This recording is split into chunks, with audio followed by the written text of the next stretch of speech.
Hello my friends, and welcome back to another Baldur's Gate 3 weapon tier list and guide. Hope you're all doing well. Today we're covering one-handed martial weapons, flails, morningstars, rapiers, and war picks. This is admittedly a somewhat odd and easily overlooked category of weapon in Baldur's Gate 3, because they're always in competition with the versatile weapons that can either be wielded one-handed or two-handed, which we'll cover in a future tier list.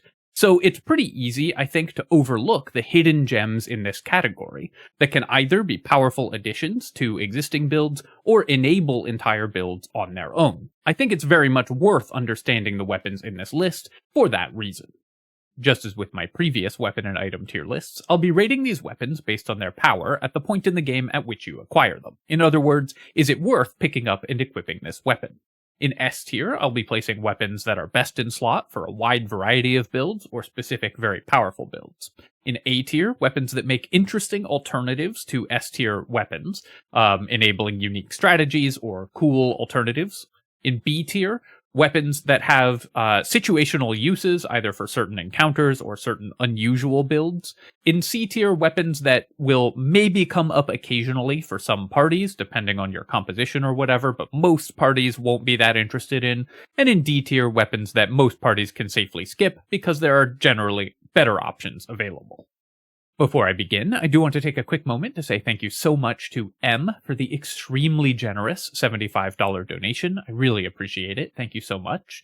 Drew Kennedy for the $15, and Joshua Smith, Daniel Kronke, and Phil Guevara for becoming channel members. Thank you so much, my friends. I really appreciate it, and do let me know if I mispronounced any of your names.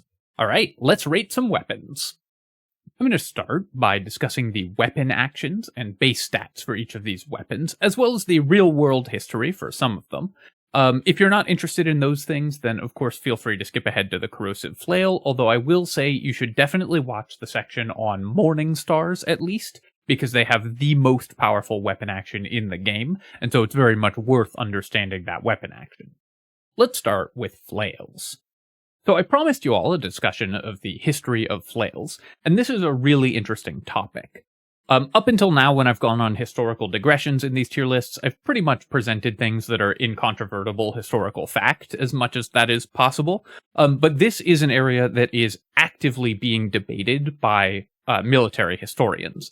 I am not a military historian. I do have some academic background in the history of technology, but I'm not a medievalist or a military historian. So I will do my best to present the facts and arguments as I understand them. But if you're interested in learning more about the subject, I highly recommend seeking out and reading work by actual experts in the history of weaponry. When we're asking if a flail was a genuine historical weapon, it turns out there's actually two parts to that question. Firstly, did the object actually exist? The flail, the Dungeons & Dragons flail specifically, with the handle, with a length of chain, and then a spiky ball on the end. Did that object actually exist? The answer to that is pretty straightforward. Yes, it did. We have archaeological examples of this type of weapon. We have found flails. Now, we've found very, very few of them, usually in very large collections of other weaponry. And so this was an extremely uncommon weapon, or at least insofar as we have archaeological evidence for it, it was an extremely uncommon object. But it did exist historically. It was especially prevalent, though prevalent is very relative for something that's so rare, in Eastern Europe and in Asia, especially in Ukraine, in Russia, in Mongolia. But we do have archaeological evidence of flails as a weapon. The second question, though, is were these weapons actually used in combat? And it turns out that that is a little bit more complicated. Because they are so rare, we have very few archaeological examples and very little, verging on no, written documentation of their use in combat. We do know that something like a flail was definitely used in at least one military campaign, and that is a sort of polearm, a long two-handed weapon with a flexible head, basically another length of wood attached by a single chain link to the end of that polearm. This was used probably because the flexible head could reach around shields or potentially lock around the legs of a horse, seriously inconveniencing the rider. But it also must be said that the writers who were documenting the use of this weapon at the time were not particularly impressed with its effectiveness, and it didn't proliferate outside of the one campaign that we know it was used in. So probably it wasn't a very good weapon, but we do know it was actually used. As to whether the Dungeons & Dragons flail, the one-handed weapon with a short handle, long length of chain, and spiky ball on the end of that chain, was actually used in combat, it turns out that that is even a little bit more complicated. The for side is pretty straightforward. We have archaeological examples of this weapon. Why would they make them if they weren't intended to be used in combat? The against side has a couple parts to it. Firstly, our written documentation or artistic documentation of this weapon's use in combat is extremely sparse and mostly from long after the archaeological examples that we have. We do see this happening a lot in history where later writers romanticize an object or something that's been sort of passed down in stories as being much more prevalent and used than it actually was. And so we don't necessarily have great documentation of this weapon's use in actual combat. The second, and this to me is the more compelling argument, is that the flail is a garbage weapon. It's by nature extremely difficult to control and quite dangerous to the user. If you overcompensate your swing, it's going to swing back around and bean you in the back of the head. And pretty useless for defending yourself. Imagine that someone is swinging a sword at you and you have to try to block it with your flail. Now you've got this heavy, spiky ball of iron just hanging in your own face. Even worse than that, if you actually do hit someone with your flail, the fact that it's attached to a chain makes it extremely likely to tangle or catch on the person that you've just incapacitated, leaving you defenseless if their buddy comes up and tries to stick you with a spear. So the flail as a practical weapon makes very little sense for combat use, meaning that we might need another explanation for why we've found these weapons. One possible explanation is that flails weren't really intended to be used in combat between armed individuals. One thing that a flail does have going for it is that it is an absolutely terrifying weapon. The amount of power you can generate from swinging a flexible object around is greater than that with swinging a rigid object because of leverage, so it's going to make the user seem supernaturally strong. It will also make an absolutely terrifying noise with the grinding of the chain and the swishing of the head through the air, making sort of whip crack sounds, so it will be extremely intimidating. So this may have been intended as a weapon used more to strike fear into your enemies than actually be practical in combat. Possibly it was intended for use as a raiding weapon or to suppress rebellions more than in actual combat. Now, I'm a little skeptical of this explanation, though I've seen it come up in a few places, because to me it does seem a little bit too neat. I think that the real historical picture is probably more complex because we're talking about a huge area of the world and a long era of history. Reducing everyone's motivations to some simple explanation is usually going to be a little bit futile. But the flail is a very interesting weapon, much less common than you'll see it depicted in fiction and movies and stuff like that. And we don't really know what it was used for. In Baldur's Gate 3, the flail is a one-handed martial weapon that does a d8 of damage and comes with 3 weapon actions. The first of these is Tenacity, allowing you to deal your strength modifier and damage even if you miss with an attack. Tenacity is always extremely useful, lets you guarantee kills against low-health enemies, and apply certain on-hit effects even if you miss, so great weapon action for Tenacity. The second of these is Concussive Smash, which once per short rest lets you make a normal weapon attack, and if it hits, enemies have to make a con save or become dazed. Dazed is a really good condition, especially in Honor Mode, because it prevents enemies from making reactions, and a lot of Honor Mode bosses, their legendary actions require them to have a reaction, so a dazed Honor Mode boss is a lot less dangerous than one that's not dazed, so dazed is always a pretty powerful weapon action to have available, especially when you get it for free on a weapon you already want to use. The third is Weakening Strike, which we actually haven't seen yet on any previous weapons in the tier lists. Weakening Strike lets you inflict weak grip on an enemy once per short rest, so they have to make a strength saving throw. Strength saving throws are good against some enemies and very bad against other enemies. Unfortunately, the types of enemies that you want to weak grip tend to have pretty good strengths, unless they're like a rogue or something, another dexterity-based enemy. So usually you'll want to use this against enemy dex-based characters, because weak grip gives them disadvantage on their attack rolls for 2 turns.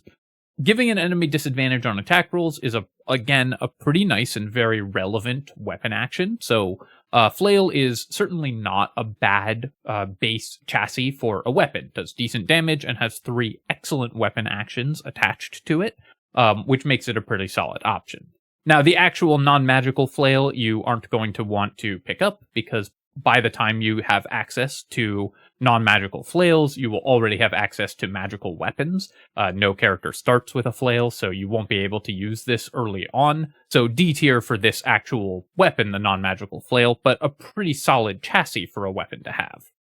The Morningstar has the same stats as Flails, 1d8 damage, and 2 of the same weapon actions. Tenacity, allowing you to do your strength damage even on a miss, and Concussive Smash, allowing you to daze enemies, so already pretty good. In addition to that, they have Heartstopper. Heartstopper is unique to Morningstars, and allows you to inflict the chest trauma condition on enemies. So once per short rest, you can make a normal weapon attack, they have to make a con save, or they get 2 turns of chest trauma. Chest trauma causes enemies to have 1 fewer action per turn, basically stunning enemies at early levels, and even the most dangerous bosses in the game that get multiple actions per turn or can cast haste on themselves will receive 1 fewer action per turn if you hit them with chest trauma. Having a stun on a default weapon action on a short rest cooldown is pretty incredible, allowing you to just absolutely flatten encounters if enemies fail this saving throw. It's a Constitution saving throw, which isn't the best saving throw to target, but can be combined with bleeding to give enemies disadvantage on the save, or various other effects that will allow you to reduce enemy saving throws, like Reverberation, for example, meaning that you can very reliably land chest trauma on an enemy, causing them to effectively be stunned. This is massive as a weapon action, and absolutely worth downgrading your weapon for once per short rest in order to land the chest trauma action from a Morningstar. Because this is so powerful, it basically instant wins an encounter against single powerful enemies and vastly reduces the danger of encounters against multiple enemies, that even the non-magical Morningstar can be worth swapping to. I'm going to give it B tier because you will use it maybe once, like in 1 encounter per day where you especially want the stun. But also, of course, it's worth noting that the Morningstar, because of this incredibly powerful weapon action, is probably the single best chassis for a weapon to have. It's the best base form for a magical weapon. So it makes every Morningstar in the game more compelling as an option as a result of this super powerful weapon action. The Rapier also does a d8 of damage, and is a finesse weapon, allowing you to attack with your strength or dexterity, whichever is higher. It has 3 weapon actions. The first of these is Piercing Strike, allowing you to inflict gaping wounds on an enemy, causing them to take 2 extra damage from every source, which is super powerful. And then they also have Weakening Strike, same as the Flail, giving enemies disadvantage on all their attacks. In addition to that, they have Flourish, letting them attack as a bonus action, which is pretty useful for reduced damage, and also give you disadvantage on your next attack against that enemy. Advantage on your next attack against that enemy. That would be a lot worse if it gave disadvantage. So you can give enemies disadvantage, yourself advantage, and also increase damage that you're doing to enemies. A pretty solid collection of weapon actions. The real benefit of rapiers, though, is that they are the highest damage finesse weapon in the game, so you are able to use them if you're attacking with dexterity. Now, a character that's dual wielding will prefer a light weapon, so they'll be using short swords or daggers, but any character that wants a finesse weapon and only wants to wield 1 weapon, for example, if they're using a shield as well, a rapier is usually going to be your best option. Although these are martial weapons, bards and rogues have special proficiency in rapiers, and so can still use them. Now, the non-magical rapier, the specifically non-magical one, is not going to be useful because no character starts with it again, and so by the time you get access to one of these, you also have access to magical weapons, so it's also going in D tier. But again, very good base chassis for a weapon to have. And finally, what I think is the rarest weapon in Baldur's Gate 3, the War Pick. War Picks also do a d8 of damage, so you're noticing a theme here, and have 3 weapon actions. They have Piercing Strike, allowing you to inflict gaping wounds for 2 extra damage on enemies, and Weakening Strike, giving enemies disadvantage on their attacks. So again, pretty solid combination already. In addition to that, they have Maiming Strike, which lets you hit an enemy and maim them, preventing them from moving for 2 turns. Getting an enemy unable to move is a pretty powerful option, and having it on a short rest cooldown as a weapon action is actually pretty nice, because that's about how often that effect will be super important in combat. So using the War Pick to keep an enemy next to your melee attacker would be pretty relevant if there were good War Picks in the game. The non-magical War Pick is going to be D tier, of course, because, again, by the time you have access to this weapon, you have access to magical weapons, so you are very unlikely to want to switch to it, but it does have a pretty solid collection of weapon actions. The +1 versions of these weapons are, of course, identical to the non-magical versions, but with an extra attack and damage, and are available for merchants right from the beginning of the game.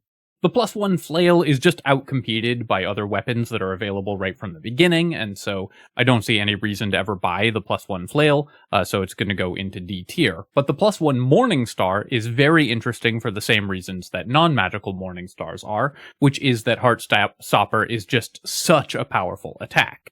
Now, is it worth buying a +1 Morningstar specifically to be able to use that once per short rest? I think that the answer is yes. In the early game, having a 2-turn long stun once per short rest available to your weapon attackers is a really powerful effect, and the +1 Morningstar just makes it more likely to land, because you do have to hit with the attack. So I'm going to also put this in B tier, because I think that this is a very useful weapon to have in your arsenal for when you really want the extra stun.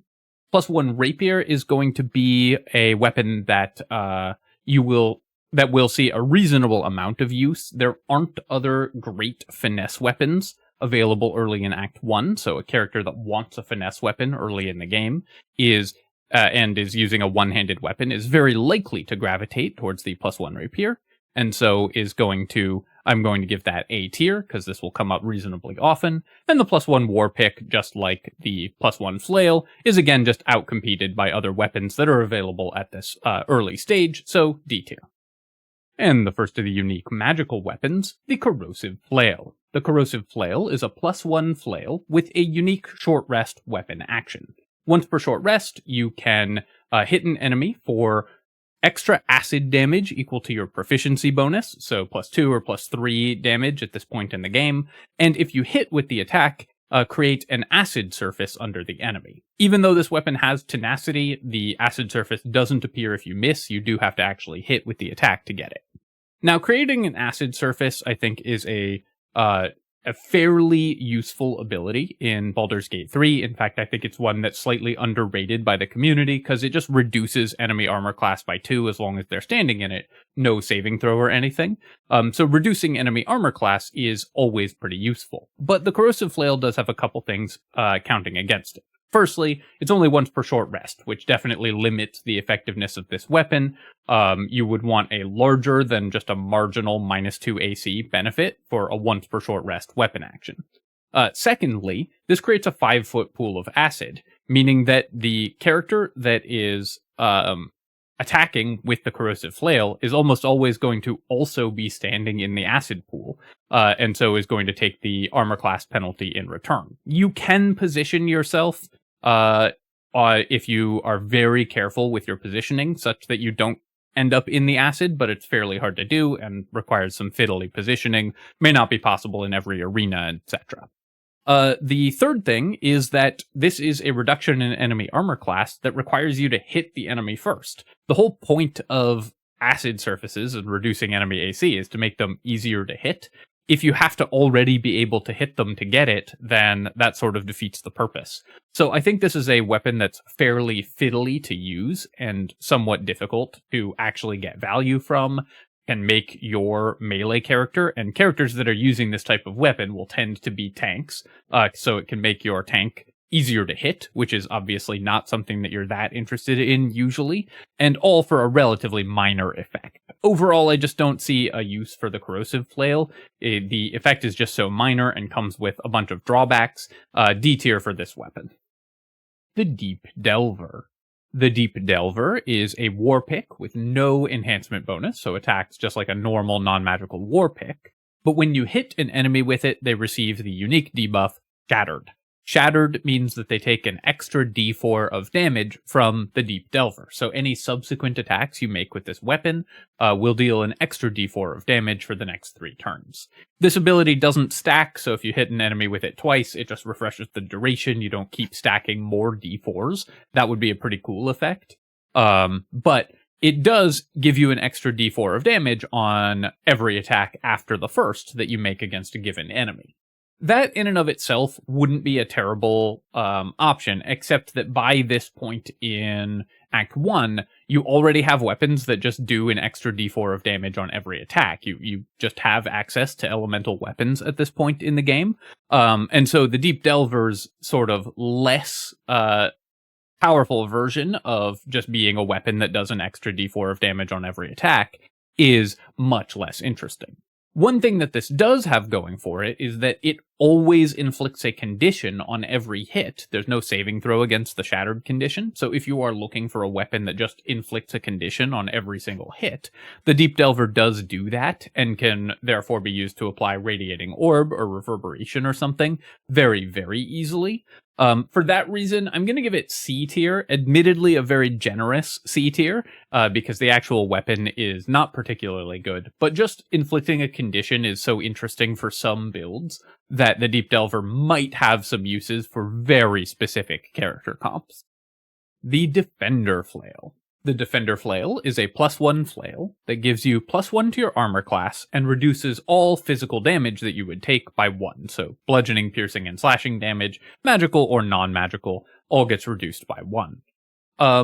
This is a fairly interesting weapon for a couple use cases. Firstly, increasing your armor class is always good.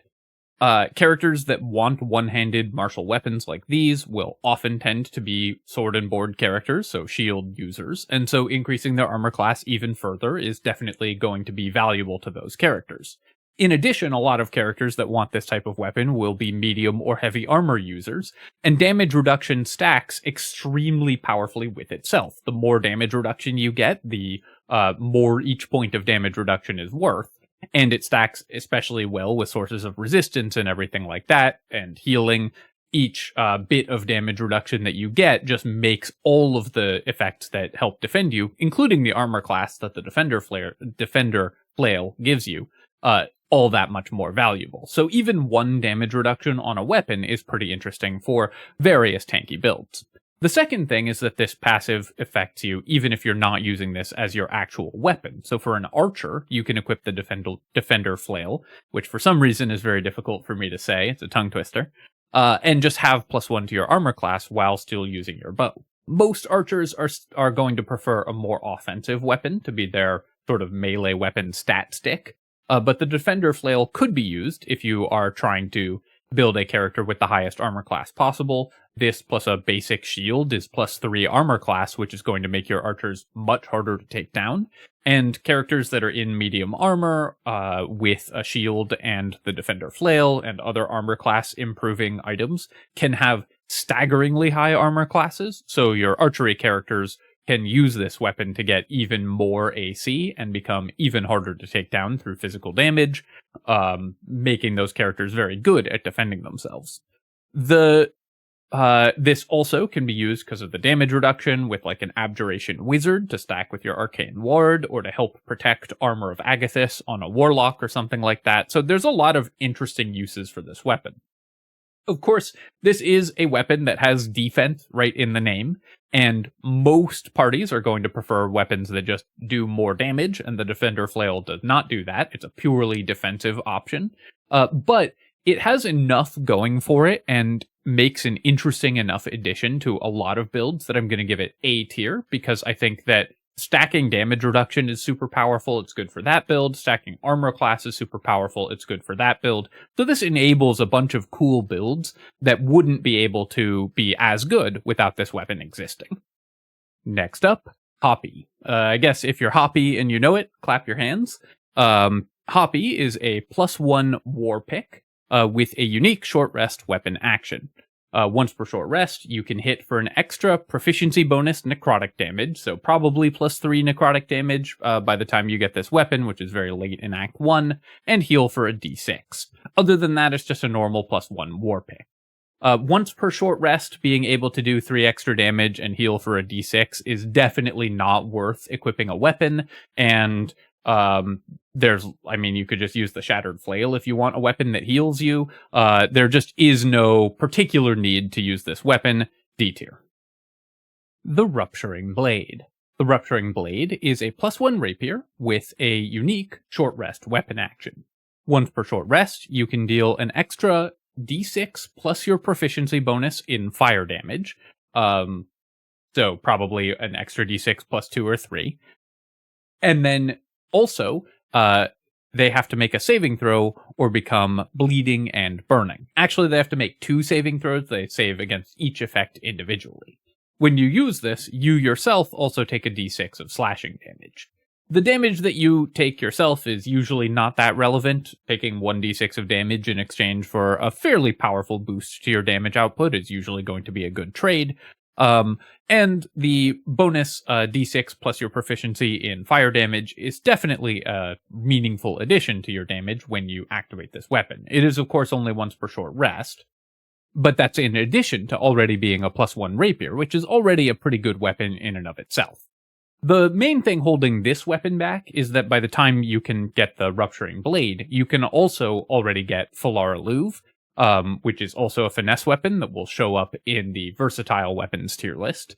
And that is a much more powerful weapon overall. So characters that want a one-handed finesse weapon are almost certainly going to be using that and not looking for something like the Rupturing Blade.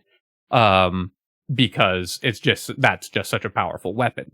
However, if you're a rogue that wants to be using a rapier, or a bard that wants to be using a rapier and a shield and don't have longsword proficiency, the Rupturing Blade is probably going to be your best bet. And also, this does have a kind of unique effect, which is that it lets you make enemies make 2 saving throws in a single weapon action. So if you're doing some kind of build centered around making enemies make saving throws, like you have an effect that triggers when enemies make saving throws, of which there's a couple in the game, not many, but a few, then the Rupturing Blade is a way to get 2 of them with a single weapon action. So I'm going to give it B tier, because there are some characters that would want this, but most characters have a more powerful option, and that's just kind of a direct upgrade over the Rupturing Blade.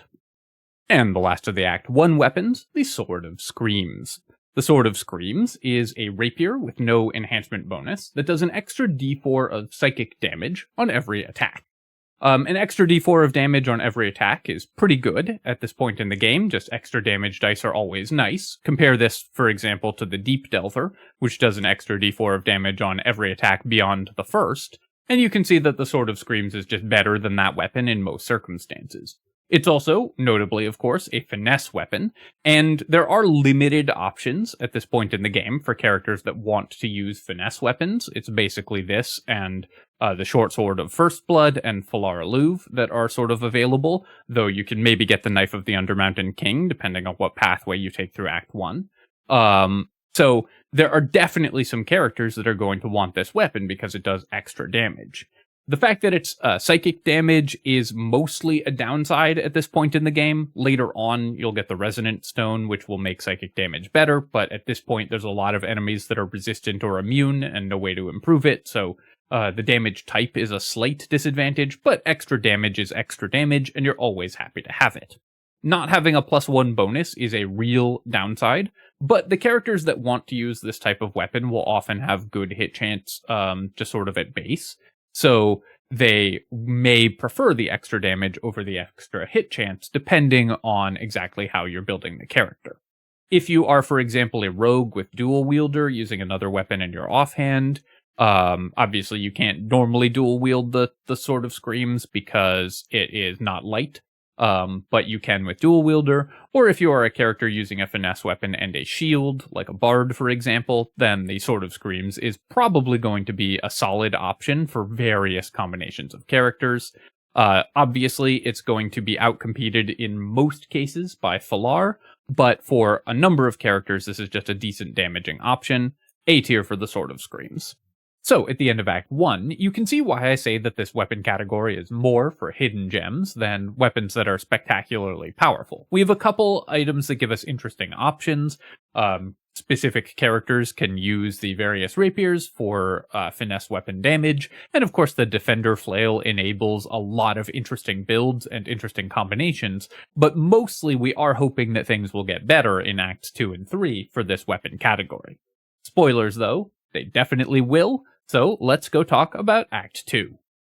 Next up, the first of the Act 2 weapons, the Infernal Rapier. This is a +2 weapon with a bunch of magical abilities, 3 different magical abilities.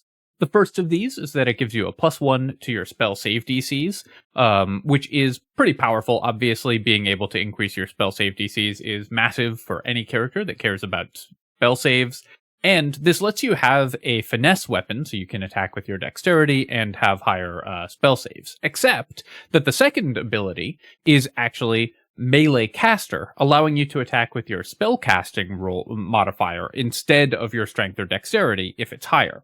So with the Infernal Rapier, you can have a paladin using their charisma to attack, or a sword bard using their charisma to attack. You don't base your damage rolls off of your spellcasting modifier, just your attack rolls, but that's the important one because it lets you actually hit attacks, especially if you're a paladin, for example. So then you can land smite attacks while having high spell save DCs because you have super high charisma and increased save DCs just from the weapon itself. And also, have increased saving throws and all the other goodies that come from having high spellcasting modifiers. It's funny because this is kind of Will's quest weapon that he gets, and he, in his sort of most canonical form, is a Pact of the Blade Warlock, meaning he doesn't actually need this bonus because he already can attack with his charisma. But for any other character other than a Pact of the Blade Warlock that wants to both make weapon attacks and cast spells, this is a massive benefit. It lets you use an elixir other than a strength elixir and still hit for full weapon attack while having maxed out spell saves. So it's going to make a whole ton of builds viable that weren't viable without this weapon existing. In addition to that, it also, once per long rest, lets you cast Planar Ally, which is a 6th level spell, so you get access to a 6th level spell quite early. Now, the Planar Ally always has to summon a Cambion, which is by far the weakest of the 3 Planar Ally summons. It's like a third as good as the other 2. But the Cambion is still a pretty powerful summon, and being able to get a 6th level spell once per long rest is always going to be incredible. The summon does go away if you unequip the sword, so you do have to actually want to use the sword to get the summon, but you can certainly just carry this on a character that doesn't care about their weapons, like an archer could use this, just to get the summon and be able to just have a once per long rest Planar Ally, swap to a different weapon if the Cambion dies, for example. And you get a massive benefit to your adventuring day because a 6th level spell slot is just that valuable, even if it is a slightly inefficient use of, it would be an inefficient use of an actual 6th level spell slot, but when you get it for free, it's incredible. In addition, this is just a +2 rapier, which means it's a pretty solid weapon in and of itself. So not only does this enable a ton of unique builds that wouldn't exist without this weapon, it's powerful for any spellcaster because it increases your spell save DCs in a one-handed weapon. There are staffs that do this, but this gives you a bunch of other options as well, and it gives you a super powerful once per long rest bonus that lasts for the entire day and can pump up your party's ability to do battle dramatically. So the Infernal Rapier, of course, is going to be S tier. This weapon is incredible, and is exactly what you're looking for a spellcasting melee hybrid character. The Myrkulite Scourge. The Myrkulite Scourge is a +1 flail that does an extra d6 of necrotic damage on every attack. Now, extra damage dice on every attack, of course, are very valuable, and the fact that this does a d6 rather than a d4 is at least mildly interesting, because most weapons that do bonus damage dice do an extra d4. That being said, this is a late Act 2 weapon, and by this point you just have way better weapons that just do more damage. This is a weapon whose only advantage is the extra damage, and at this point it's just less damage than other available alternatives, so I don't really see any reason you would want to use this. Maybe if you had some very specific need for necrotic damage, but for the most part, the Myrkulite Scourge just does less damage than the other options. D tier. The Twist of Fortune. The Twist of Fortune is a +1 Morningstar, and remember that Morningstars are always worth looking at because they come with the Heartstopper weapon action, which removes one action from an enemy for 2 turns, effectively stunning them for 2 turns against most enemies. This lets you shut down even some of the most dangerous enemies in the game, so every magical Morningstar is worth looking at because the Heartstopper weapon action is just so powerful in and of itself. In addition to just being a +1 Morningstar, already not bad, the Twist of Fortune comes with 2 magical abilities, at least one of which is very cool and unique. The first of these is that if you roll a 1 or a 2 on the damage die for this weapon, you re-roll it and take the new result. Unfortunately, this reroll only applies to the damage die for the weapon itself on the Twist of Fortune, so only the d8 base damage on the Morningstar. It will reroll both d8s if you get a critical hit, so you can potentially reroll up to 2 d8s if you get a crit and then roll low on the damage for both dice. But it's not going to let you reroll damage dice for things like Smite or Sneak Attack. Not that you can Sneak Attack with this weapon, but you know what I mean. Any bonus damage dice that you have on the weapon won't benefit from the Twist of Fortune passive, making this pretty useless. It basically increases the damage by an average of like half a damage. Maybe not even that.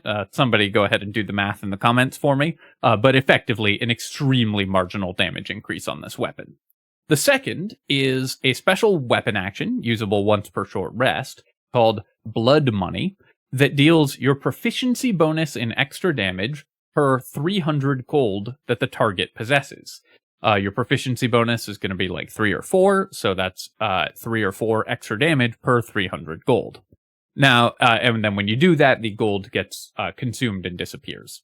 The main use for this effect is in like 1 or 2 specific encounters where the target has a lot of gold on them already, or if you reverse pickpocket a bunch of gold into a target's inventory, you can do massive damage and one-shot them. If you're using some kind of trading exploit to generate infinite money, then the Twist of Fortune can do infinite damage. So for players that want to put in the effort to do a bunch of cheating, you have an infinite damage engine with the Twist of Fortune where you reverse pickpocket a gazillion gold into the enemy's inventory and do, as much damage as the game's engine can handle in a single attack, which is admittedly pretty funny because then they just explode and it didn't cost you anything because you are cheating and using a bunch of infinite gold.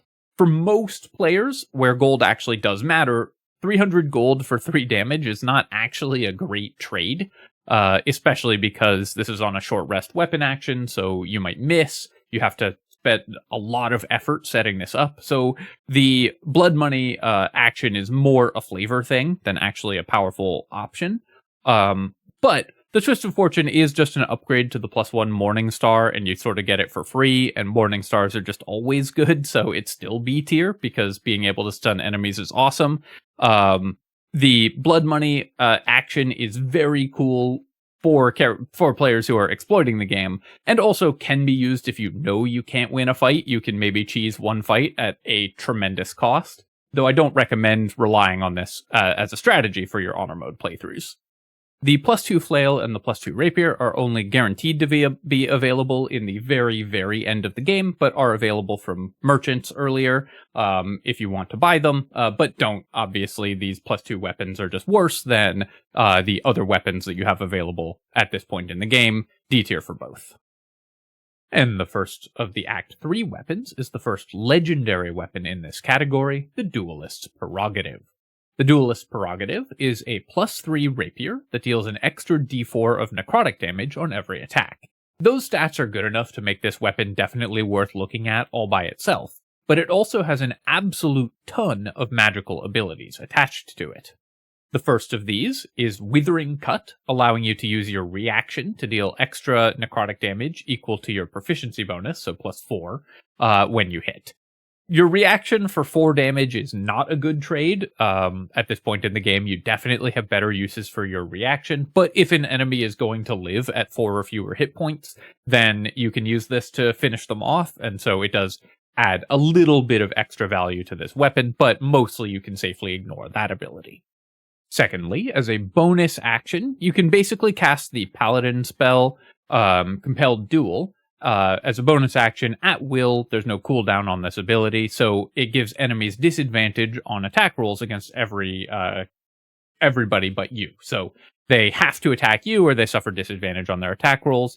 Also, when you hit them while under the effect of this spell, they have to make a con save or become bleeding, so you can inflict a minor debuff on them as well. This, again, is not the most powerful effect, but does force enemies to focus on you. In addition to that, if your offhand is empty when you're wielding this weapon, so no dual wielding, no shield equipped, you can make a bonus action attack with it. This basically lets you get the benefits of dual wielding without having to dual wield. So you have this weapon equipped in your main hand, you can make a bonus action attack with it. Obviously, that's going to be incredibly useful since it is going to be the best weapon that you can attack with. It's going to be better than most offhand weapons. So the bonus action attack with the Duelist Prerogative is excellent. And finally, when your offhand is empty, you critically hit one. Your critical hit chance is increased by 1, so you need to roll 1 lower on the die to critically hit, which stacks with other critical hit effects. And you gain an additional reaction every turn. This reaction can be used to, at very worst, deal 4 extra necrotic damage, but also, of course, can be used for counterspell, can be used for attacks of opportunity, can be used for cutting words, can be used for pretty much anything. Reactions are an incredibly valuable resource, and getting a second one in a turn is going to be incredibly valuable for most characters. Now, the characters that can best use the Duelist Prerogative are not necessarily characters that have a ton of awesome reactions, but for any character that does have a lot of great reactions, the Duelist Prerogative is going to be excellent. And even just something like a 1-level dip into Light Cleric for Warding Flare, getting 2 uses of that in a turn, getting Warding Flare plus another reaction in a turn plus an opportunity attack or whatever is going to be incredible. So altogether, what this weapon gives you, because it is a pretty complicated weapon, is 2 reactions every turn, better critical hit chance, more damage if you need it, and an extra attack as a bonus action with your main hand weapon, which is really powerful when that weapon is the very powerful Duelist Prerogative. This weapon is a mainstay of a lot of builds. Any build that wants an empty offhand is going to want this weapon, and in fact enables that entire category of character all by itself. Otherwise, there's no reason to have an empty offhand, and is just a ridiculously powerful weapon. Some characters won't be able to use it because they need their offhand for an item or weapon or a shield, but a lot of characters will gain a massive benefit from the Duelist Prerogative, and it's very much worth building around. An extra reaction per turn, I just can't talk enough about how good that is. It's sort of like permanent haste, except that you can get haste from other effects, and there's no other way to get this effect in the game, and it just makes your character wildly more effective as long as you have the reactions to use with it. S tier for the Duelist Prerogative. The Flail of Ages. The Flail of Ages is a +1 flail that lets you, once per long rest, cast Elemental Age to buff the weapon up. It increases its hit chance by an additional 1, and you choose acid, cold, or fire damage, and it deals an extra d4 damage of that type. So it's effectively a +2 weapon with an extra d4 of damage on it. In addition, depending on which damage type you chose, it inflicts a condition on every attack, or enemies have to make a saving throw or receive a condition on every attack. If you chose fire, they get the burning effect. If you chose Cold, they get the chilled effect, which is pretty nice because chilled, if they are chilled and then you hit them with water to get them wet, they become frozen, which stuns them immediately. So this is an easy way to apply chilled and then apply a stun with a thrown bottle of water or whatever. And if you chose acid, then it inflicts acid on them, reducing their armor class by 2.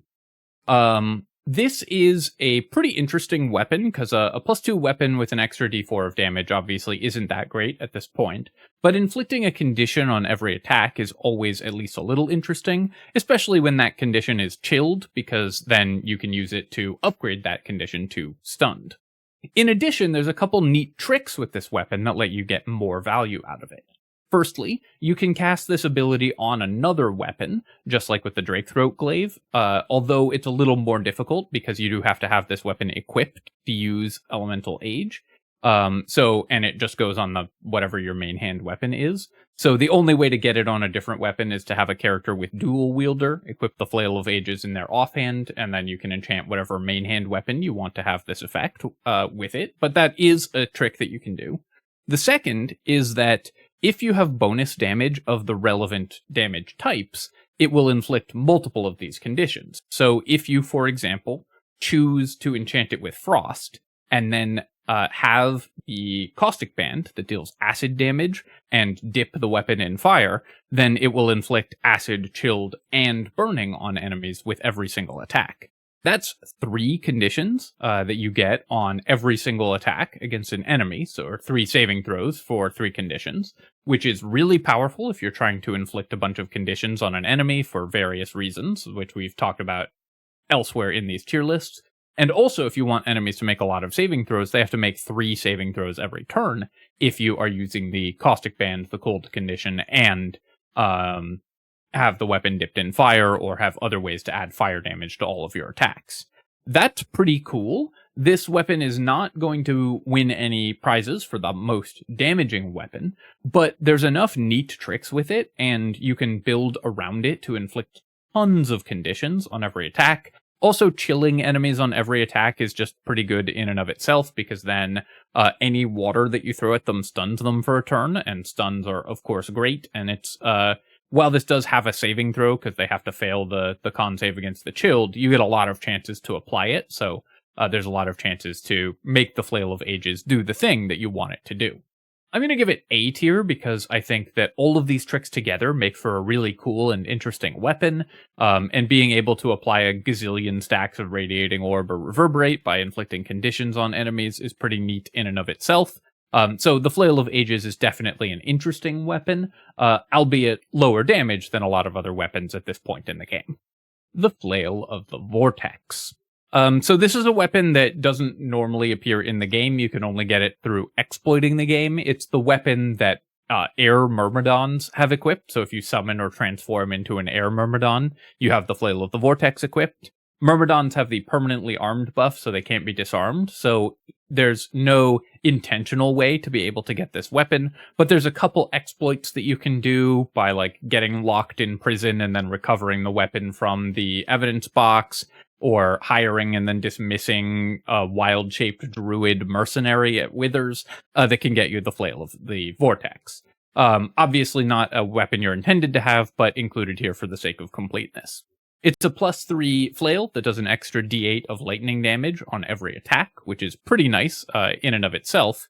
And it comes with the at-will action Electrified Flail, which lets you do an extra d10 damage on top of the d8 damage you're already doing, so that's 2d8 plus a d10 of damage, and enemies have to make a DC 13 con save or become stunned. At-will stun, obviously super powerful, even if it's only a DC 13 con save. Some enemies will fail it, and you can use, of course, Reverberation or Bleeding to make them more likely to fail that. And it's a +3 weapon that does a d8 and a d10 of extra damage on every attack, so obviously this weapon is going to be S tier. You're not supposed to be able to get it. Honestly, I don't think that, unlike some of the other exploit weapons, the Flail of the Vortex is like wildly out of balance scale compared to like the Deva Mace or whatever, but it is still a super powerful weapon, so if you don't mind exploiting the game, then it's an S tier weapon that you can grab. The Harmonic Dueller. The Harmonic Dueller is a +1 rapier that lets you, once per short rest, make a DC 15 performance check, which by Act 3, any character that wants this weapon should probably be automatically passing a DC 15 performance check, so that's not a particularly big deal. And if you pass it, then you get 10 turns of a buff that adds your charisma modifier to damage with all weapon attacks. That's on top of your normal damage, so it just adds probably +5 to between +5 and +7 to damage to all of your weapon attacks, which is pretty good. You cannot use this weapon before combat and then switch to a different weapon. If you unequip the Harmonic Dueller, then the buff goes away. So you do have to actually use this weapon in order to benefit from the effect.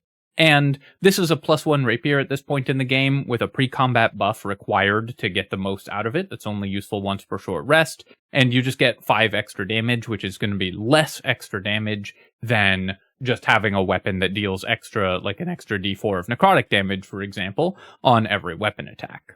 The Harmonic Dueller maybe could be used with a dual-wielding build, where you have it in your offhand in order to gain this benefit, and then attack mostly with a with a better weapon in your main hand. So some sort of Pact of the Blade Warlock thing could do this, or a Sword Bard could maybe add a little bit of extra damage with the Harmonic Dueller if they're willing to dual wield it, but honestly, you're probably still better off with other dual wielding options.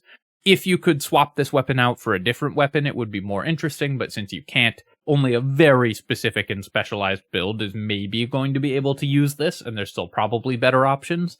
I'm going to give it C tier because the dual wielding build is at least cool, and you could use this with Falar for a really thematic Bard build, for example. But for the most part, this is just weaker than other weapon options. The Pelorsun Blade. The Pelorsun Blade is a +1 rapier that deals an extra d4 of radiant damage on every attack, and your attack rolls against undead have advantage. This is a passive benefit, so it's not just attacks with the Pelorsun Blade that have advantage against undead, so an archer can use this to gain advantage on all their attacks with undead with their bow. You can use it alongside an offhand weapon if you have dual wielder to gain advantage on all your attacks, etc. So you can use this as kind of a passive stat stick for an archer in order to gain advantage in some encounters. In Act 3, though there are a lot fewer undead in Act 3 than there were in Act 2, so this weapon kind of comes too late in the game for this effect to be super useful. Radiant damage is always interesting, though, and this is radiant damage on a finesse weapon, which is at least moderately useful. So if you're doing some kind of finesse radiating orb thing, for example, if you have a finesse-based paladin that wants to be using radiating orbs and doing smite attacks for lots of extra radiant damage and then inflicting radiating orbs, the Pelorsun Blade is going to be your best option for that character. I think that there are better ways to construct a radiating orb paladin that don't involve requiring this relatively medium weapon, so I'm going to give it B tier, but it does have some use because radiant damage is always really powerful in Baldur's Gate because radiating orbs are so good. Ravengard Scourger. Ravengard Scourger is a +2 Morningstar, and Morningstars, of course, remember, are always interesting because they come with Heartstopper, which is a devastating debuff for bosses, so any Morningstar is always worth looking at. In addition to being a +2 Morningstar, it also gives you Commander's Strike, the Battlemaster maneuver, once per short rest, letting you spend your bonus action to give an ally the ability to spend their reaction on their next turn to make an extra attack. So you spend a bonus action, they spend a reaction, and they get an attack. This is not bad because it basically converts a bonus action and a reaction into half an action, which in some circumstances can be a useful trade. Commander's Strike is one of the weaker Battlemaster maneuvers because it comes with the opportunity cost of not getting to use other Battlemaster maneuvers, but when you get it on a weapon, it's maybe a little bit more interesting. That being said, Ravengard Scourger, this gives you a pretty medium ability on a short rest cooldown, and otherwise is just a generic +2 weapon. Even being a Morningstar, I don't think is enough to save this weapon. If you have a character that you specifically want to be making tons of attacks, and the character wielding this weapon has no other use for its bonus action, and the character that you want to be making extra attacks has no use for its reaction, maybe Ravengard Scourger could come up. but I think it would require a pretty specific party comp to be wanting to use a weapon that has this few bonuses in Act 3, C tier for Ravengard Scourger. And finally, the Sacred Star. The Sacred Star is a +2 Morningstar, which again, Morningstars, they're great, that deals an extra d4 of radiant damage on every attack, and again, radiant damage, it's also great. So that's a pretty good basis for a weapon already, before we even get to its unique magical effects. The first of these is that on every hit, it inflicts 1 turn of Radiating Orb, which obviously combos extremely well with doing radiant damage, so you get extra turns of Radiating Orb from this weapon, and can combine that with the other Radiating Orb items to do even more Radiating Orb. That will reduce enemies' attack rolls by a massive amount every time you hit them with this weapon, so it makes it one of the most potent debuffing weapons in the game. In addition to that, any undead that you hit with this weapon have to make a DC 13 Wisdom save or become turned, which makes them run away from you and basically waste their turns, and they can't take actions. So this will, if you hit an undead with it, have a decent chance of just stunning them on every single attack. So obviously it's going to be incredible for the few but relevant fights against undead that you have in Act 3. So great for debuffing every enemy, even better for debuffing undead. In addition to this, once per short rest, you can make a special weapon action that does your proficiency bonus in additional radiant damage, which, because this is applied separately, will stack Radiating Orb from the Luminous Armor or whatever an additional time on top of the 1d4 base radiant damage that this does. And every enemy within 10 feet has to make a con save or become blinded. The tooltip for this item also says this is a DC 13 con save, but that's a lie. It's actually your weapon action DC +2. So using your strength or dexterity, whichever is higher, as your spell save DC effectively, and then adding 2 to that. So enemies are very likely to fail this saving throw or become blinded. So just to reiterate, you have 3 short rest weapon actions for debuffs, an AoE blind, a stun, or effectively a stun, and a daze, preventing enemies from reacting. You deal damage even on a miss, and then if you hit an enemy, they're going to be taking a ton of Radiating Orb stacks if you're built for Radiating Orb, or just a few if you aren't. And against undead, this also has the effect of potentially stunning enemies on every single hit.